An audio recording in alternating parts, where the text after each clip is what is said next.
മറ്റു വാർത്തകളിലേക്ക്. ക്ഷേത്രങ്ങളുടെ ഭരണം രാഷ്ട്രീയ സ്വാധീനങ്ങളിൽ നിന്ന് പൂർണ്ണമായി മോചിപ്പിച്ച് ഹൈന്ദവ വിശ്വാസികളുടെ കൈകളിൽ ഏൽപ്പിക്കുവാനുള്ള നിർണായക നീക്കത്തിന് ഒരുങ്ങി ക്ഷേത്ര സംരക്ഷണ സമിതി.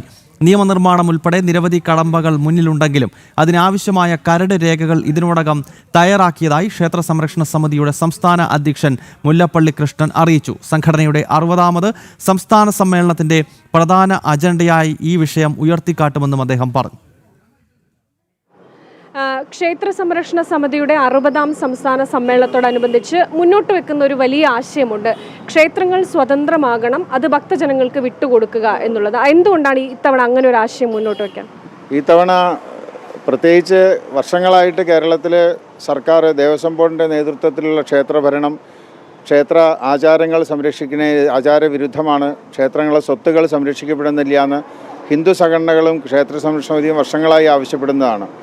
ഈ അടുത്ത കാലത്തായിട്ട് ശബരിമലയിലും അല്ലെങ്കിൽ മലബാർ ദേവസ്വം ബോർഡിലൊക്കെ അടുത്ത റിപ്പോർട്ടുകൾ നോക്കുമ്പോൾ നമുക്ക് വളരെ യാഥാർത്ഥ്യമായിട്ടുണ്ട്. ശബരിമലയിലെ സ്വർണ്ണക്കൊള്ള എന്ന് പറഞ്ഞാൽ ഏതൊരു ഭക്തജനങ്ങളെയും ഏറെ വേദനിപ്പിക്കുന്നതാണ്. ഇതിൽ നിന്നൊക്കെ ഒരു മാറ്റം വരണമെന്നുണ്ടെങ്കിൽ ക്ഷേത്രത്തിൽ ഭരിക്കുന്നത് ക്ഷേത്രത്തിലെ ഭക്തജനങ്ങളായിരിക്കണം. ആ ക്ഷേത്രത്തിൽ ദേവന് വിശ്വാസമുള്ള ആളായിരിക്കണം. ക്ഷേത്രത്തിൽ പോയിട്ട് ക്ഷേത്രത്തിലെ പരിപാവനമായ തീർത്ഥം നൽകുമ്പോൾ ആ തീർത്ഥം ലക്ഷക്കണക്കിന് ഭക്തജനങ്ങളെ അവഹേളിച്ചുകൊണ്ട് അതിനെ സാനിറ്റൈസർ മാതിരി കൈ കഴുകാനുള്ള ഒരു ജലമായി ഉപയോഗിക്കുന്ന ആളുകൾ, അതേമാതിരി ഏറ്റവും നീചമായ രീതിയിൽ ക്ഷേത്രവിശ്വാസത്തെ എതിർക്കാൻ ആചാരങ്ങളെ അനുഷ്ഠാനങ്ങളെ ഇല്ലായ്മ ചെയ്യാൻ പരിശ്രമിക്കുന്ന ആളുകൾ, അതിനുവേണ്ടി കച്ചകെട്ടിയിട്ട് ഇറങ്ങിയിട്ടുള്ള ആളുകളാണ് ഇന്ന് ക്ഷേത്രത്തിൻ്റെ ഭരണം കൈയാളുന്നത് എന്നുള്ളതാണ്. അതിൽ നിന്നൊരു മാറ്റം വരണമെങ്കിൽ യഥാർത്ഥ ഭക്തജനങ്ങളുടെ കൈകളിൽ ക്ഷേത്രം എത്തേണ്ടതുണ്ട്. അതുതന്നെയാണ് 60ാം സംസ്ഥാന സമ്മേളനത്തിൽ സമിതി ഇന്ന് മുന്നോട്ട് വയ്ക്കുന്ന സന്ദേശം. ഈ ആവശ്യം എന്ന് പറയുന്നത് ക്ഷേത്രങ്ങൾ ഭക്തജനങ്ങളെ ഏൽപ്പിക്കണം എന്നുള്ളതാണ്. ഇതിൽ ഒരുപാട് കടമ്പകൾ ഇതുമായി ബന്ധപ്പെട്ടുണ്ടല്ലോ. അതിന് ക്ഷേത്ര സംരക്ഷണ സമിതിയുടെ ഭാഗത്ത് നിന്ന് ആദ്യഘട്ടത്തിൽ ഉണ്ടാകുന്ന ഒരു നടപടി എന്തായിരിക്കും? അതിനെ ഇന്ന് ദേവസ്വം ബോർഡുകൾ സർക്കാരിൻ്റെ നിയന്ത്രണത്തിലായതുകൊണ്ട് കേരള മൺട്രോൻ്റെ അതിനനുസരിച്ച് ബ്രിട്ടീഷ് ഭരണത്തിൻ്റെ തുടർച്ചയായിട്ട് വന്ന ഒരു ദേവസ്വം ബോർഡാണ് നിലനിൽക്കുന്നത്. അതിന് നിയമപരമായിട്ടുള്ള നിയമനിർമ്മാണത്തിൻ്റെ ആവശ്യമുണ്ട്, നിയമപരമായിട്ടുള്ള വിഷയാവശ്യമുണ്ട്.